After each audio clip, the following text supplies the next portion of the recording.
Muito bem, muito boa tarde. Espero que o café e o lanche tenham feito maravilhas no vosso bem-estar, porque estamos prestes a iniciar a última sessão desta conferência. Desta vez, o conceito de Smart Cities, ou cidades inteligentes, que eu gosto mais desse termo, e o impulso para a transição digital. E temos estes ilustres convidados, todos eles ligados à tecnologia ou às novas tecnologias e ao mundo digital e às novas formas de energia limpa para a mobilidade, no caso do Luís Barroso. E o tema, obviamente, já hoje se falou, abordou aqui a componente da tecnologia e do digital. Não é por demais dizer que nós hoje vivemos em cima disso, as nossas vidas estão em cima disso. Nós conseguimos acompanhar o velório da Rainha Dona Isabel aqui no telemóvel, conseguimos comprar aqui livros e as nossas compras de casa. Não sei se consigo comprar alguns bilhetes de transportes aqui ainda, mas é obrigatório, ou certamente irá acontecer, irá ser uma realidade em breve, não tem forma de deixar de ser de outra maneira. E, portanto, quando se fala em digital, não estamos a falar em PDFs, não é? Eu agora já mando o orçamento em PDF, não é desse digital que estamos a falar. Estamos a falar em instrumentos de componente digital, de cariz digital e de, muitas vezes, de inteligência já automática ou automatizada, ou até mesmo artificial, que mudam a percepção, potenciam ferramentas de análise e de soluções em tempo real e, portanto, é disto que se está a falar. E este digital, até as empresas operadoras de transporte no sítio mais longínquo do nosso país, irão estar dentro disto, porque o mundo vai estar cada vez mais nisto. E para isso, eu começaria, para não gastar muito o tempo, eu gostaria de fazer aqui uma pergunta que é, toda a gente, temos ouvido falar muito daquilo que são as cidades inteligentes. A gente sabe mais ou menos o que é, põem-se uns sensores nos dados sítios, aquilo emite uns dados e depois há uma coisa qualquer que mastiga os dados e saem umas informações. António, isto é o modo simplista de definir uma cidade inteligente, mas é um bocadinho mais do que isto, porque os impactos que tem na vida da gestão da cidade ou na vida do utilizador da cidade ou de quem presta serviços na cidade vai mudar radicalmente a sua capacidade de análise, a sua capacidade de planeamento, a sua capacidade de montar serviços ou até da própria gestão das infraestruturas que a própria cidade tem. É assim, não é? Já Claro. está ligado. Antes de mais, boa tarde. Antes de mais, queria começar por agradecer o convite à ANT para fazer parte deste painel e deste evento. Sim, é um pouco assim, não é só isso. Nós estamos no painel Smart Cities, ou de cidades inteligentes. Em Portugal já se ouve falar de cidades inteligentes já há muito tempo. Eu lembro-me da criação da rede Renner em 2009 pela Intel. A Intel era, porque entretanto foi integrada no CEA, mas é um think tank criado pelo governo através do IAPMEI na década de 90 e através da Intel criou-se a rede Renner com 25 municípios e chamou-se a rede de cidades inteligentes já em 2009. Ou seja, há 13 anos já se ouve falar em Portugal em termos de cidades inteligentes. Mas aqui o que estamos a falar é de uma interação entre pessoas e os sistemas de uma cidade. Quando falo de sistemas, estou a falar dos sistemas de transportes, dos recursos, da energia, tudo tem a ver com serviços públicos e esta interação harmoniosa ou esta interação eficiente ou inteligente, se quisermos, de forma a satisfazer as necessidades das pessoas, das cidades, dos territórios, é que muitas vezes se designa de Smart Cities ou Smart Places ou Smart Regions. Isto é importante porque mais de metade das pessoas a nível mundial vive atualmente em cidades. Em Portugal é um pouco assim, creio que 65% vivem em cidades em Portugal. E estima-se que até 2050 mais de 70% das pessoas a nível mundial vivam nas cidades. E as cidades, como sabemos, são responsáveis por quase 75% das emissões de gases com efeito estufa. Isto tem a ver com a questão da mobilidade, dos transportes, são uma das principais áreas poluentes a nível das cidades, mas também tem a ver com a forma como as cidades e os territórios se organizam, a forma como as pessoas se deslocam do ponto A para o ponto B, a forma como as comunidades se interrelacionam, a forma como os sistemas das cidades são desenhados. É preciso não esquecer, nós estamos já na segunda década do século XXI, mas estamos a viver em cidades que foram desenhadas no século XX e muitas das infraestruturas das cidades foram desenhadas até no século XIX. A infraestrutura viária, a infraestrutura rodoviária. Nós temos a ferrovia, se calhar toda a ferrovia em Portugal foi desenhada no século XIX. Muitas de nossas estradas foram desenhadas há muitas décadas. E estas infraestruturas não estão preparadas para dar resposta às necessidades atuais das cidades, das pessoas, das empresas. Ainda por cima, com acontecimentos que têm ocorrido nos últimos anos, mais recentemente a questão do Covid, que tem alterado de forma significativa a forma como as pessoas trabalham, como as empresas se organizam, e isto tem impacto real na forma de organização das cidades. E se pensarmos na mobilidade, se pensarmos nos transportes, em todas as novas formas de mobilidade que foram surgindo apenas nos últimos 10 anos, não só as mobilidades mais suaves, as bicicletas, as trotinetes, mas fundamentalmente as novas formas de negócio à volta dos transportes, formas de negócio muitas vezes suportadas na criação do tal valor à volta dos dados, não é? Tudo o que aparece à volta dos Uber, dos Volts, etc., novas realidades a que as cidades têm que dar resposta e isto tem que estar preparada. Daí também o desafio de trabalho entre o público e o privado, entre as políticas públicas, os cidadãos, entre a sociedade civil e os privados, para desenharem da forma mais eficiente as novas cidades que queremos para dar resposta às novas necessidades das pessoas, das comunidades e também das empresas. Muito bem. Luís, de facto, estas cidades inteligentes têm muitas valências e muitas mais-valias, como o António aqui identificou, e onde a eletrificação da mobilidade é um ponto fundamental no futuro, que já não é futuro, enfim, é futuro em termos de massificação, mas já não é futuro porque já existe.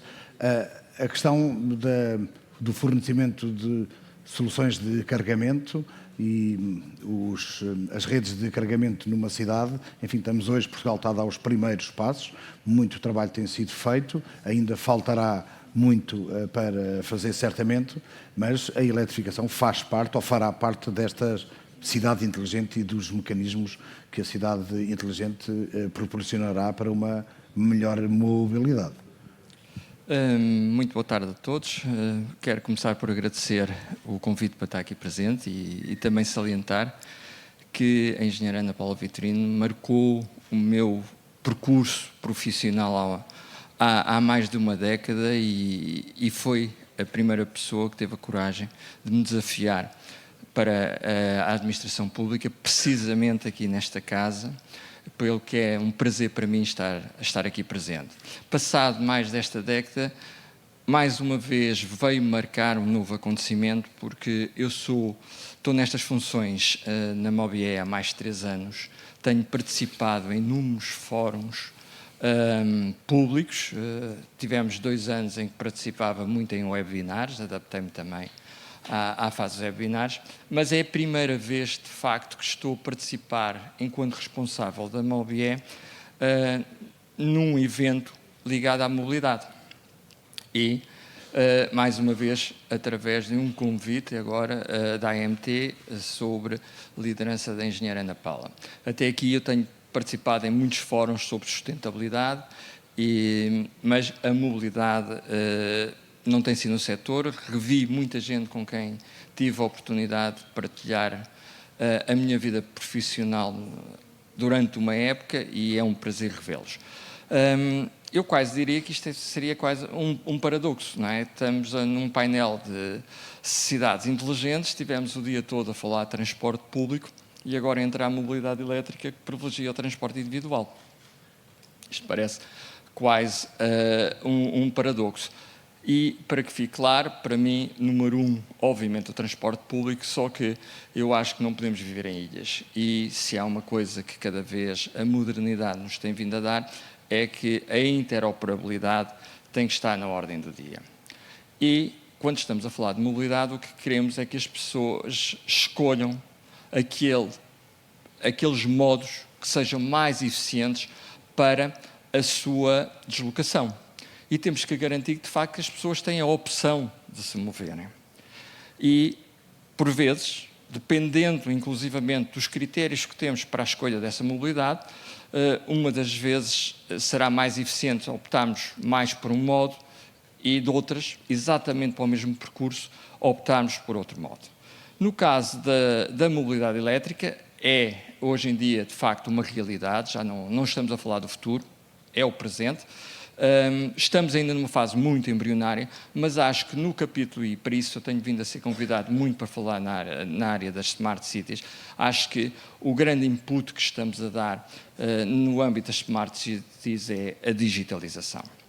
Eu posso-vos dizer que a Mobié conta com mais de 70 operadores e mais de 20 comercializadores de energia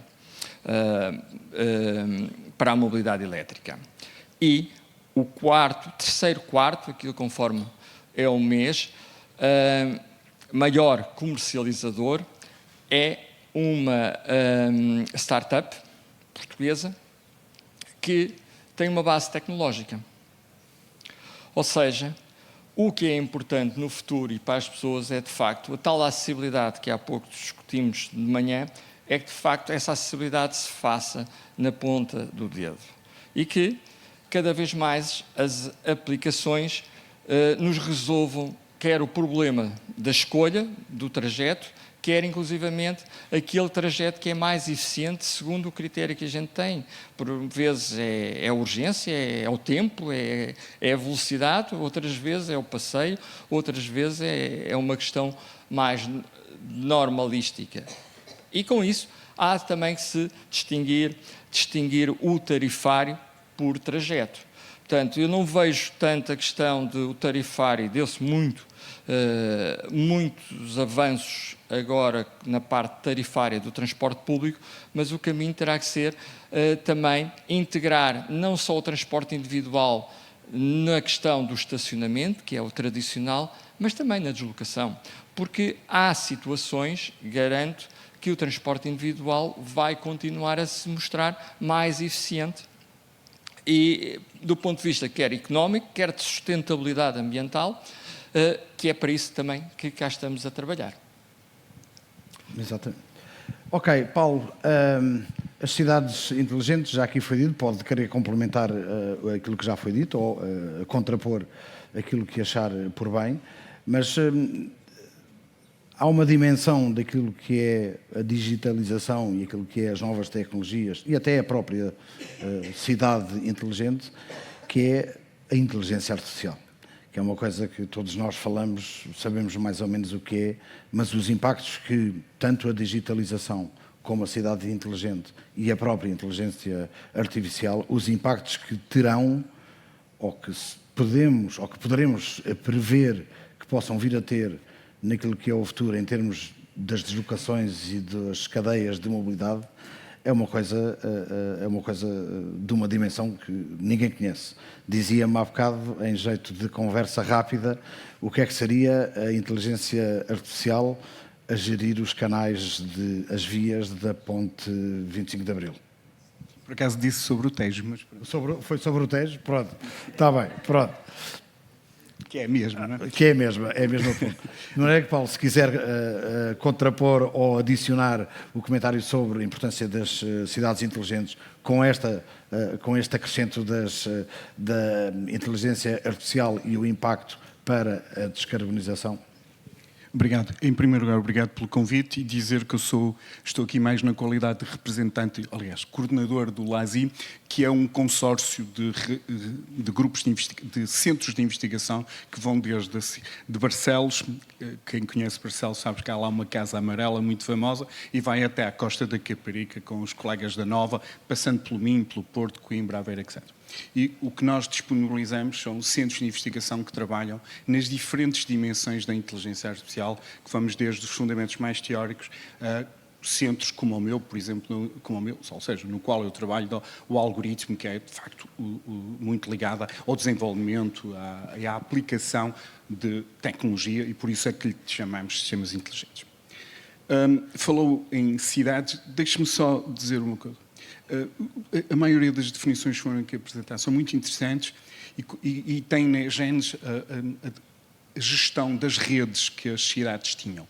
E era esse, inicialmente, o propósito que estava. Eu acho que o mundo tem vindo a mudar e hoje nós, cidadãos, não aceitamos só isso. Queremos ser especiais. Para mim, ser especial é que o sistema saiba quem eu sou. No fundo, um pouco que o Luís, desculpe, que tenho... Esse é um dos problemas, eu não sei memorizar, por isso é que eu sou de IA, porque isso ajudou-me a arranjar sistemas que me ajudam a recuperar a informação. E o que é que acontece? Eu gosto de me sentir especial quando entro numa loja. Era o problema de entrarmos na loja de comércio nacional. O senhor... Na minha aldeia sabia quem eu era. Eu era o Paulo, que era o neto de alguém.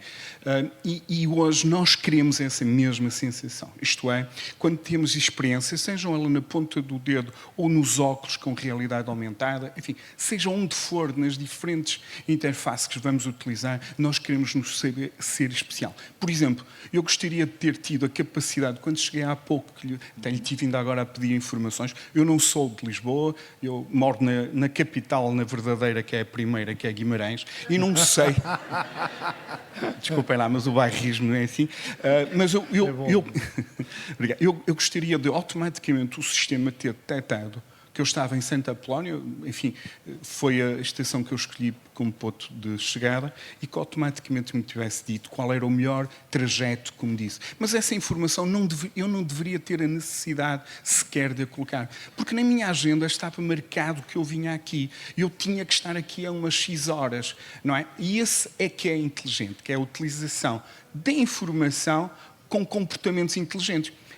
Muita gente me pergunta o que é inteligência artificial. Isso eu não sei definir. Há muitas definições, eu podia vos dar aqui as definições que vêm nos livros. Não, o que eu sei é, quando eu vejo um comportamento inteligente, eu sei identificá-lo. E era esses comportamentos que eu espero numa cidade. É essa cidade, ou esse ambiente, que eu prefiro chamar ambiente, que eu gostaria de ver. Isto é, um ambiente onde que tem a capacidade de captar, de apanhar os dados, percepção, não é? Que todos nós fazemos aqui, estão todos-me a observar, eu estou-vos a observar, estou a adaptar a minha linguagem, a minha postura em função disso, e depois ter atuação inteligente. Depois o meio, se é inteligente, se é mais artificial, se é menos artificial, se é mais utilização de informação, de conhecimento estável ou de conhecimento que existe de fenómenos que evoluem muito depressa, e então o que fazemos é fazer aprendizagem e fazemos previsões, modelação de comportamentos.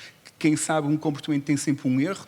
Como disse o Luís muito bem, eu hoje venho com alguma calma, posso demorar um pouco mais, porque como não tenho o hábito de estar em Lisboa, porque não ver o que é que há de novo, e o sistema adaptar-se em função dessa minha preferência, ou quando estou em Guimarães, naturalmente, e vou para uma cidade que dista 20 km, que eu não queria dizer o nome, mas que é Braga, e que me obrigam a ir, perdão, e aí eu não preciso ver nada porque eu já vi tudo, entendeu? É isso para mim o que é inteligência e, acima de tudo, a utilização de dados, e por isso, naturalmente, temos que usar essas infraestruturas, agora a ligar com o exemplo que são as infraestruturas que nos dão, os ingleses usam a palavra sensing da cidade, sentir a cidade. Eu prefiro usar a palavra sentir, mesmo que ela seja um pouco, enfim, difícil de caracterizar, que sente a cidade, que percebe, mas que tem outras duas dimensões importantes, que é ver as multidões, como é que elas se comportam, mas tem que ter o nível da pessoa. E nesses três níveis nós temos que ter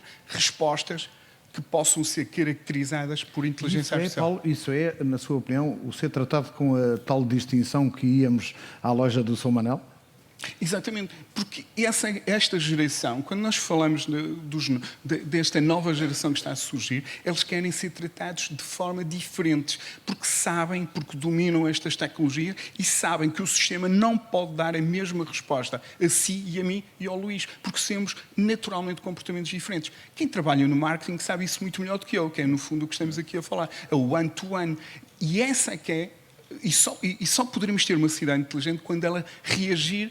Enfim, o one-to-one provavelmente não, mas a este nível. Não, porque senão será sempre não uma cidade inteligente, mas eventualmente uma cidade menos estúpida, que é isso que nós temos estado a trabalhar, está bem? Que já não é mau. Que já não é mau. É ótimo. Já não é mau. Paulo, acha que, adotando essa a terminologia que veio vindo a usar, nós conseguimos ter um dia, ou está perto o dia, em que nós temos um sistema de transportes inteligente e que me trate como o Sr. Manuel? Eu julgo que sim. Agora, temos é que perceber nas diferentes dimensões, não é? Para o Paulo ser tratado de uma forma individualizada, baseado nas suas preferências, repare, quando vai ao Amazon, ele já o conhece. Quando vai ao eBay, ele já o conhece. Tem o histórico das suas... Quando eu vou ao Pingo Doce, o Pingo Doce sabe os meus níveis e padrões de consumo, de carne, de leite, de produtos A ou B, não é? O continente há muito... Estamos a falar em dados, depois havemos lá chegar. O continente, por exemplo, há muito que tem com aquele cartão de fidelização, sabe todos os hábitos, sabe antecipar quase aquilo que eu necessito, porque todos nós somos animais de hábitos, comportamento. O nosso comportamento não se altera de dia para dia. Quer dizer, claro que há contextos, mas isso são anomalias, digamos assim, outliers. O meu pai dizia, só para não perdermos a rusticidade, o meu pai dizia que o ser humano era um animal de hábitos, sabe? Era um bocadinho como os burros, sabe sempre o caminho da palha, não é? E é um bocado assim, e é o que está a dizer, não é? Mas isso é normal. Os hábitos e as rotinas que o ser humano cria em função da sua vida, não é? Claro. Mas que eu estava a tentar dizer, agora baralhou-me lá com a palha. Estava a falar dos hábitos e da previsibilidade. O que nós temos que aproveitar é estes sistemas têm essa capacidade, digamos assim, de adquirir esses dados e de tratá-los. Um pouco como vimos situações no comércio eletrónico, etc. E é isso que se espera desse sistema, é isso que eu espero. Eu espero não ter a necessidade de ter tanta panóplia de passes, de sistemas. Por exemplo, o meu filho vai agora para uma outra universidade. Tivemos que renovar tudo, porque os passos, os cartões são todos diferentes. Isso não faz sentido neste tempo, neste momento. E é isso que nós temos que normalizar. Passa pela interoperabilidade, que há alguns pensar. Agora, o que é claro é uma coisa. Para termos comportamentos mais inteligentes ou mais suscetíveis de serem entendidos como inteligentes, temos que ter dados. Ou, se quiserem, temos que ter conhecimento. Há conhecimento que já está estabilizado, nós sabemos, conhecemos e há áreas que mudam tanto que precisamos de processos para modelá-los. E isso pode ser inteligência artificial sempre que for necessário. António, esta questão dos dados é determinante e é quase a coluna vertebral, enfim, de tudo o que é a cidade e tudo o que é a inteligência artificial também, porque para pensar a inteligência precisa de alimento dos dados. E é sempre uma questão polémica quando falamos nas cidades inteligentes e nos debates vários que você já participou e que eu assisti, e também participei em alguns, enquanto moderador, que é a questão dos dados. É crítico. Quem tem, quem gera, quem protege, quem é protegido, quem tem usufruto, o valor económico, porque pode ser fonte de financiamento para várias coisas, nomeadamente para o nosso setor da mobilidade, para os sistemas da mobilidade e dos transportes. A questão dos dados é mesmo uma coisa, é o petróleo do futuro. Eu ia dizer isso, mas já disse que é o petróleo do futuro. Sim, é verdade. Os dados são a essência da transformação digital. Ou seja, nós para fazermos qualquer processo de transformação digital, quer seja na mobilidade, na saúde, seja onde for, os dados são fundamentais. Nós estamos aqui, nunca como agora houve tanta produção de dados, de conteúdos, mas aqui a questão essencial é como trabalhar esses dados e como criar valor sobre esses dados. Há aqui questões muito importantes que têm a ver com a segurança, com a confidencialidade dos dados.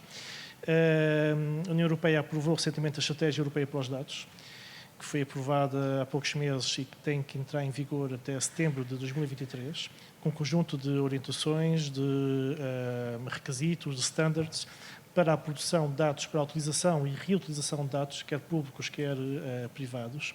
Só para terem uma ideia da importância disto, apenas para a área da mobilidade, a Comissão Europeia estima que se os condutores na Europa utilizassem os sistemas de navegação em tempo real, isto levaria a uma poupança de cerca de 25 mil milhões de euros em termos de custos, quer de tempo, quer de trabalho, apenas para a utilização destes sistemas de navegação, valor económico. o que equivaleria a cerca de 20 milhões de horas de trabalho que as pessoas poupariam Só por estar no trânsito, apenas por terem sistemas mais eficientes de navegação. Isto é para dar um exemplo apenas da área da mobilidade. Estudos recentes da consultora estima que só os dados a nível mundial este ano vão valer à volta de 700 mil milhões de euros. O valor económico dos dados. Agora, claro, para utilizar os dados é necessário termos pessoas que saibam utilizar os dados. É necessário que haja conhecimento, investigadores, que haja centros de investigação, que haja empresas também capazes de produzir novos serviços, novos produtos, através do acesso a esses dados. Nós temos em Portugal, felizmente, cada vez mais centros de investigação, investigadores, doutorados, capazes de utilizar estes dados. Apenas fazer aqui uma parte, com base, atualmente estou aqui na FCT, e lembro aqui dois projetos que nós estamos, já avançamos, outros estamos a avançar, tem a ver com a utilização dos dados. Nós lançamos 2 calls em 18 e em 2019 para a aplicação da inteligência artificial e de dados para resolver problemas na administração pública, problemas que resultariam de projetos em consórcio entre a administração pública, universidades, politécnicos, centros de investigação. E nós lançamos uma call de 3 milhões de euros para projetos até 240 mil euros. Depois replicamos isto quando veio o Covid, para resolver problemas associados ao Covid. Mas isto é um exemplo de como a inteligência artificial e os dados podem ajudar a criar valor através dos dados, mas ajudar a resolver problemas que existem na sociedade. Nós, neste momento, estamos também com uma iniciativa muito interessante, que é tentar ver como é que o conhecimento que é produzido nas nossas universidades através dos doutoramentos. Nós, como sabem, em FCT, damos todos os anos mais de 1000 bolsas de doutoramento. Nós temos cerca de 7000 bolsas de doutoramento em execução todos os anos, porque como estes começam agora e só terminam daqui a 4 anos.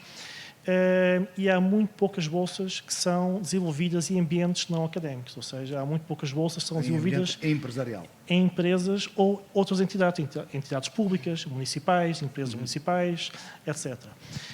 E aqui o nosso objetivo, nós entramos há pouco tempo para a FCT, mas o nosso objetivo é impulsionar esta componente de investigação de doutoramento em ambientes não académicos. Por isso, nos próximos anos, nos próximos 4 anos, o que queremos fazer é duplicar a taxa que nós temos de doutoramentos em ambiente não académico.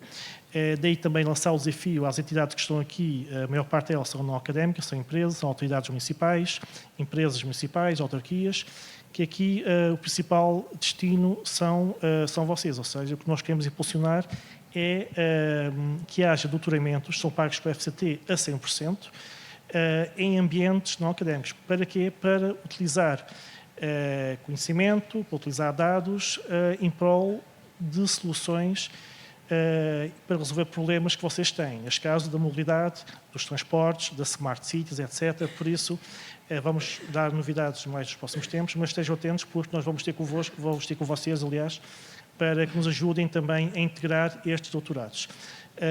Este é um exemplo de iniciativas que nós queremos lançar para levar o conhecimento para capacitar, para resolver problemas reais da sociedade, e neste caso de cidades, e neste caso de mobilidade e dos transportes.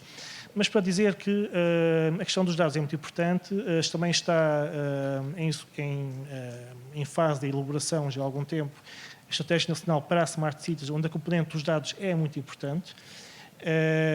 E nós também temos acompanhado esse processo, mas para dizer que do lado da Fundação para a Ciência e Tecnologia, nós estamos muito empenhados em encontrar soluções para valorizar a utilização dos dados e transformá-los em algo útil para encontrar soluções para a mobilidade e para... Muito importante. E aqui o caso da mobilidade elétrica é um exemplo em que a parte política andou mais à frente do que a parte operacional. Em 2015, quando o governo da altura tomou posse, decidiu transferir a área da mobilidade elétrica para a tutela da mobilidade. Mas o que é facto é que a mobilidade elétrica continua operacionalmente dentro do setor energético. Portanto, todas as empresas ou as entidades públicas com a qual a Mobié conversa é com o setor energético.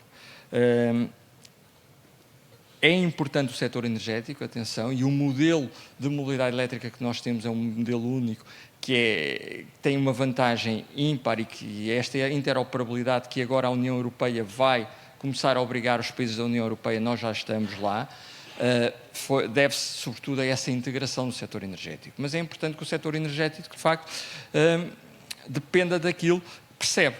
E, sobretudo, o que é que percebe? Da segurança das instalações e na produção da matéria-prima, que obviamente se isto só faz sentido se a matéria-prima produzida for verde. Se for verde, produção e distribuição da matéria-prima, se for verde. Agora, estamos a chegar a uma fase em que temos que planear o crescimento e o desenvolvimento da rede de mobilidade elétrica, ou seja, e aqui quando eu estou a falar na Mobié, estou só a falar no transporte individual. E ele tem que ser integrado, obviamente, com as políticas de mobilidade e transporte de cada região e do próprio país. Quer dizer, nós não podemos estar a promover a instalação de pontos de carregamento em zonas onde as políticas são de transporte público.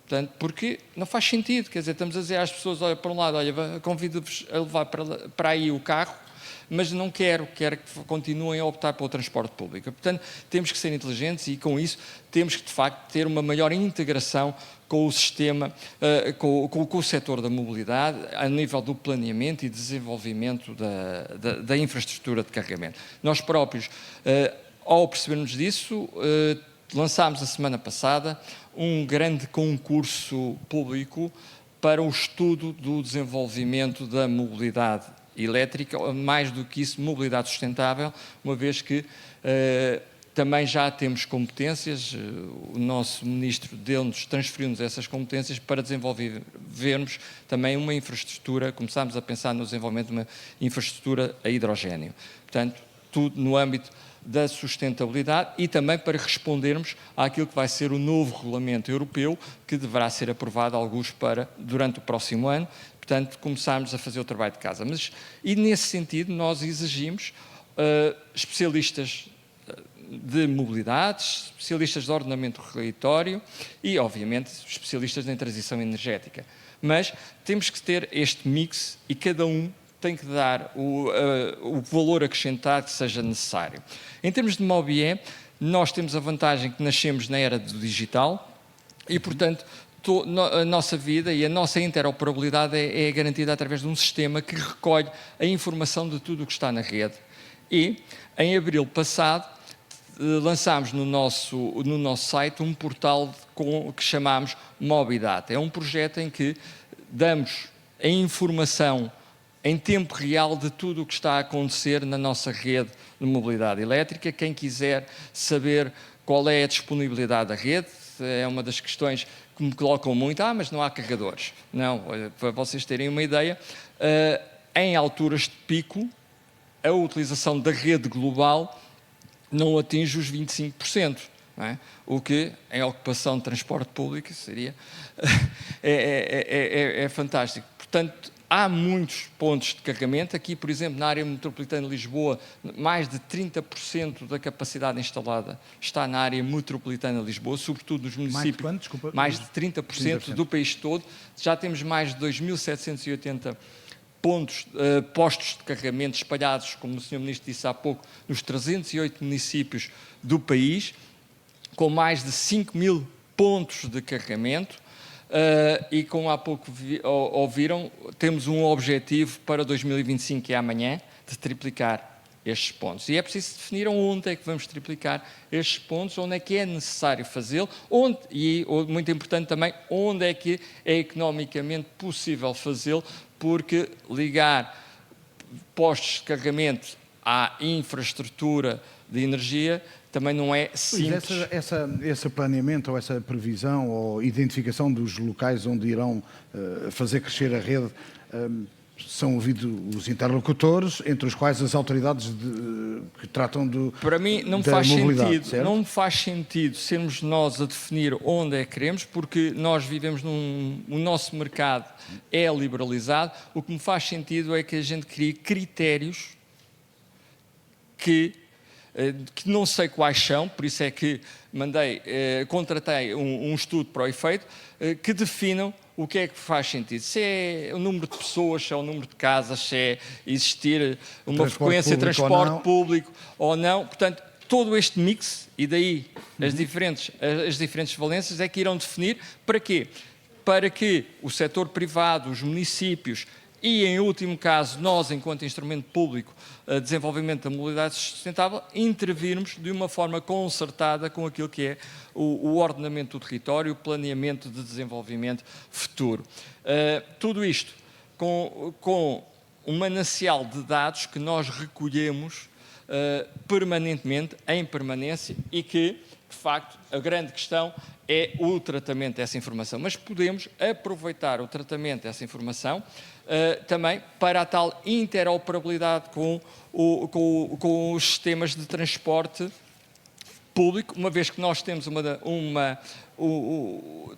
cobrimos todo o território nacional, inclusive as ilhas, portanto, nós conseguimos ser um elemento que pode facilitar a integração, aquilo que dizia há pouco, que era, se estou em Guimarães, devo ter o mesmo sistema de acesso, e quando estamos de acesso ao transporte público que há em Guimarães, que há a 20 km, ou que há 300 km no sul do país.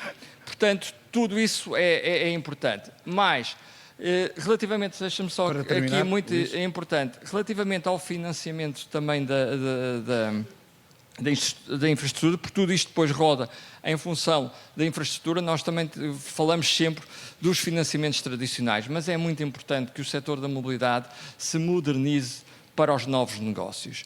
E se nós não apostarmos na digitalização, no os novos negócios assentes no tratamento de dados, na venda de dados, na criação de valor através dos dados, não vamos lá. Continuamos sempre a ver quando é que o Orçamento de Estado dá mais, quanto é que dá menos, se podemos taxar mais aqui, que serão os mesmos que contribuem para o Orçamento de Estado. Portanto, temos que desenvolver novos negócios, e aí temos que aprender com os setores da comunicação e com o próprio setor de energia. Eles não vivem só das tarifas de comunicação, não vivem só das tarifas de energia, vivem de outros negócios que souberam desenvolver, e mais importante do que desenvolver, explorar. No fundo, Luís, capturar um valor económico na sua atividade. As empresas tradicionais do setor de transportes terão que evoluir para essa realidade, e cada vez mais, e nós estamos a assistir isso no caso das marcas de automóveis. Os carros deixaram de ser a venda de automóveis do ponto de vista tradicional, passaram a ser a venda de softwares. Nós temos softwares. E as empresas de transportes vão se adaptar a isso. Não é? Muito bem. Tão importante como se o preço é rebaixado, se o autocarro tem ar-condicionado, se os bancos são estofados ou não são, a forma de aceder, a facilidade de aceder, a como é que vamos aceder, vai determinar decisivamente a opção pelo transporte público. Obrigado, Luís. Aqui uma pergunta, não sei se há mais perguntas. É muito rápido. Primeiro, um repto ao Luís Barroso. Nós internamente começou por uma brincadeira e depois temos aquilo que chamamos o NAS. A brincadeira por comparação com o MAS, mas neste momento temos o NAS, que é o Navegante as a Service, e portanto teremos todo o gosto em falar, em encontrar as soluções para que o navegante possa ser mais do que um cartão de transportes na perspectiva do transporte público. Agora, uma preocupação que nós temos, por exemplo, relativamente aos planadores de viagem e aos dados. Todos nós entramos no tal Pingo Doce, e o Pingo Doce inunda-nos com mensagens que nós não queríamos receber. Nós vamos a outros sítios e sabem tudo da nossa vida, e a inteligência artificial às vezes pode ser um bocadinho intrusiva, porque é utilizada da forma como é utilizada, e isto passa um bocadinho por regulamentação. Mas eu, como planeador de viagem, e não é o outro planeador, mas eu quero ter um planeador de viagem, mas quero que esse planeador de viagem dê a melhor opção e que não seja aquela opção que dá jeito a este operador ou aquele operador. É uma questão para o Paulo. Portanto, Paulo, como é que nós conseguimos olhar para os dados e conseguimos garantir que aquilo que estamos a tirar dos dados é realmente aquilo que queremos entregar às pessoas, e não estamos aqui a enviesar um bocado aquilo que entregamos? Bem, isso é uma pergunta extremamente difícil, não é? Queria dizer, porque, obviamente, nós manipulamos os dados que temos à disposição. Eu costumo dizer que já não é mau, temos a capacidade de identificar esses desvios, essas tendências, que é uma forma, depois de conhecendo que elas existem, poder corrigi-las, poder adequar ou extrair essa informação daí. E isso é o primeiro nível. Aliás, nós já temos processos para isso. Deixe-me só dizer, relativamente, por exemplo, a questões mais simples como a raça, não sei o quê, já existe, por exemplo, aquilo que se chama o fairness nesse machine learning, que é extrair esses dados para evitar essas questões. Logo, o que nós temos que pensar é que também, uma observação, quando hoje uso o Google, as respostas não são inocentes. Há um algoritmo, há algo por trás, tem noção disso, não é? Pronto, é preciso também perceber isso logo. Haverá sempre algo, nem que seja do ponto de vista político, algo que diga que preferimos, do ponto de vista nacional, uma determinada estratégia, uma determinada forma, um determinado caminho que passe pela utilização de determinadas vias, por determinados meios de transporte, ok? O que isso não pode é violar a vontade própria, digamos assim, aquilo que nós também desejamos, está bem? Agora, garantir, isso é política, se me permite, é garantir que há equilíbrio, que há justiça nas escolhas dos diferentes operadores, que são todos colocados ao mesmo nível. Isso é as regras do jogo que nós teremos que naturalmente colocar no sistema. E são regras que nós colocamos e que o sistema terá que naturalmente cumprir. Não há soluções mágicas. Eu também queria dizer o seguinte, tudo isso se faz passo a passo. Muito do que falou tem sido feito passo a passo. E temos que ir também aprendendo a conviver com esses sistemas, não é? Há bem pouco tempo nós não tínhamos os assistentes pessoais que hoje temos. Temos que nos ir habituando a eles, perceber como é que eles funcionam. Isso passa por uma nova tipo de literacia que também está a ser preparada nos diferentes níveis de adaptação a estes sistemas e depois de fazê-los evoluir.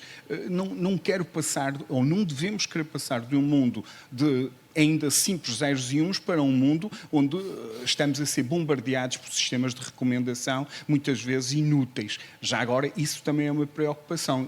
Nós não queremos isso, não esperamos isto. Eu não espero que o sistema me diga tudo o que eu tenho que fazer. Okay? Para isso, eu costumo dizer, resolvíamos o problema simples. Deixávamos de ter carros de condução manual ou meios de transporte e tudo era automatizado. Como sabem, os carros autónomos sem outro tipo de carros até funcionavam bem e provavelmente teriam o nível de eficiência que vocês esperam. Okay? Pronto, é esse tipo de abordagem sistemática, a passo que nós temos que fazer, adaptando os sistemas e extraindo tudo aquilo que é, digamos, aprender com o sistema, que é isso que nós também temos que hoje fazer. Muito obrigado. Agora, deixe-me só dizer uma coisa. Experiências como a FCT, eu participei nesses projetos, na ligação a grandes empresas. No meu caso foi a Águas do Norte, também é uma instituição pública, mas, digamos, muito ligada, por exemplo, enfim, não é a mobilidade, mas é a rede de águas. Com experiências como a vossa são extremamente positivas e podem dar o salto que Portugal precisa. Só queria dizer que nós estamos a perder o comboio. Isto é um comboio. Podemos não ter capacidade para apanhá-lo em primeira ou em segunda, mas, pelo amor de Deus, vamos tentar... Enfim, o adeus aqui fica estranho, mas em terceira ou quarta, porque não apanhá-lo é catastrófico para nós. Então, é tornar-nos irrelevantes. Muito obrigado, e esta nota põe-nos e obriga-nos a pensar. Eu agradeço, em nome da AMT, a vossa colaboração e disponibilidade na partilha do vosso conhecimento e da vossa experiência e das vossas opiniões. Sem antes dizer à Presidente da AMT, renovar os parabéns por esta excelente iniciativa, porque este também é um papel do regulador, a envolvência, a capacidade de diálogo, a capacidade de clarificação, de pôr à reflexão temas que depois terá de regular, ferir, etc, etc. Foi um entusiasmo e uma alegria moderar estes 4 painéis que eu achei fantásticos, mas saio daqui desiludido porque soube a pouco, a muito, muito pouco, porque havia tanto para perguntar, tanto para dizer e, sobretudo, tanto para ouvir, que é isso que, às vezes, todos nós necessitamos. Mas, enfim, a vida é isto. Talvez um dia a AMT faça uma outra abordagem a estes temas, ou que nós, num talvez em Guimarães nos possamos encontrar outra vez, ver e falar e manter os contactos. A vós todos, muito obrigado. À Presidente da AMT, à direção da AMT e à equipa da AMT, os parabéns pela iniciativa e não saiam porque ainda temos mais qualquer coisa, ainda vamos aprender qualquer coisa mais. Bem-aja, boa tarde.